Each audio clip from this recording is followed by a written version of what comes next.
మహారాజ్ గారి జయంతిని పురస్కరించుకొని ఈరోజు ఆయన చూపించినటువంటి సర్వమత సమానత్వం ఈరోజు మదనపల్లిలో వెల్లువెత్తుతోందని చెప్పి మనమందరం గ్రహించుకోవాలని చెప్పి ఈ కార్యక్రమాన్ని నిర్వహించినటువంటి శ్రీ చందు గారికి మనందరి తరఫున ఆయన స్ఫూర్తిని మరి ఇంతమందిని ముందుకు తీసుకొని వచ్చి ఇంతవరకు ఛత్రపతి శివాజీ మహారాజ్ అంటే మరి కొన్ని వర్గాలకు మాత్రమే, హిందువులకు మాత్రమే అనే ఉద్దేశాన్ని అధిగమించి ఈరోజు క్రిస్టియన్స్, ముస్లిమ్స్, మహిళలు అందరూ కూడా మాకు కూడా ఆయన మార్గంలో నడిచినాం, ఆయన మాకు లీడర్ అని చెప్పేసి ఈరోజు అందరూ కూడా రావడం అనేది సర్వమత సమానత్వానికి ఆయన చూపించినటువంటి మార్గానికి ఇది ఒక తొలిమెట్టుగా నిదర్శనంగా భారతదేశమే కాకుండా ప్రపంచవ్యాప్తంగా కూడా అన్ని మతాలు ఒకటే, అన్ని మతాలు కూడా ఒకటే,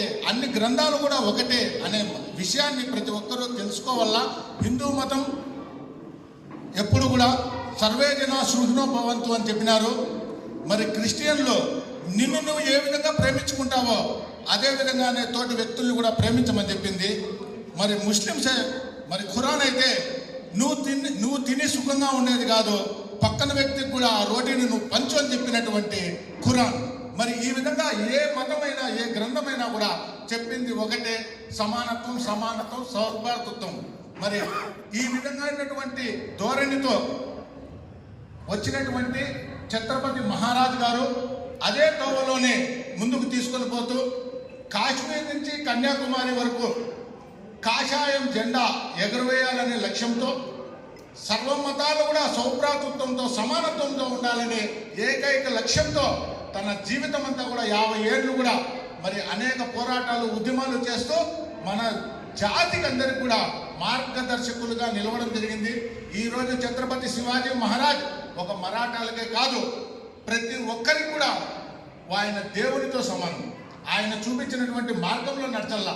మరి ఇంతటి శక్తివంతమైనటువంటి ఆ త్యాగానికి, ఆ ధైర్యానికి ప్రతిరూపం తన తల్లి జిజియాబాయి గారు ఉక్కు పాలతోనే జీవితం అనేది ఎప్పటికైనా చనిపోతాం, కానీ మనం ధైర్య సాహసాలను ఎప్పుడు కూడా వదలకూడదు, ఎప్పుడు కూడా వెన్ను చూపించకూడదు అనే విషయాన్ని రామాయణ మహాభారత కావ్యాలను చిన్నప్పటి నుంచినే పునికి పోసుకున్నటువంటి మరి జిజియాబాయి ఇచ్చినటువంటి స్ఫూర్తితో వెలిగినటువంటి ఛత్రపతి శివాజీ మహారాజ్ గారు భారతదేశం అంతా కూడా ఈరోజు గర్వపడే యోధునిగా మరి గొరిల్లా యుద్ధాలను తీసుకుని వచ్చి ప్రపంచానికి పరిచయం చేసి మరి యుద్ధం అంటే ఏ విధంగా చేయాలా, సైన్యాన్ని ఏ విధంగా కాపాడుకోవాలా అనే విషయాలన్నీ కూడా తెలిపినటువంటి మహారాజ్.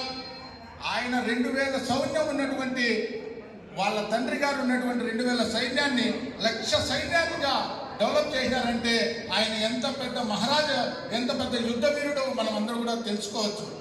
ఆయన యుద్ధంలో హిందువులే కాదు ముస్లిమ్స్ కూడా మరి పాల్పంచుకున్నారంటే ఆయన చూపించినటువంటి సర్వమాన సమానత్వాన్ని మనం అందరూ కూడా తెలుసుకొని ఈరోజు పైన ఉన్నటువంటి నాయకులందరూ కూడా ఒక కులానికో, ఒక మతానికో, ఒక వర్గానికో సంబంధించినటువంటి వాళ్ళు కాదు.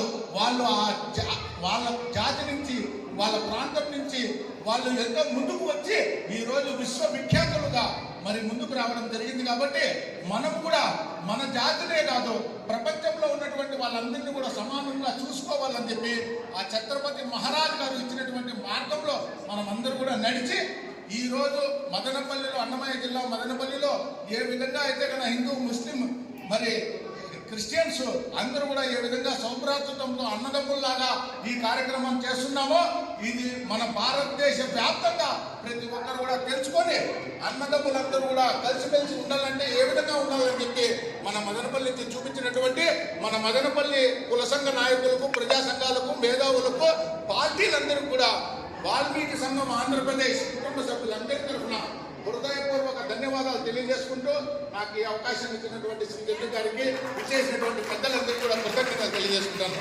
జై భీమ్.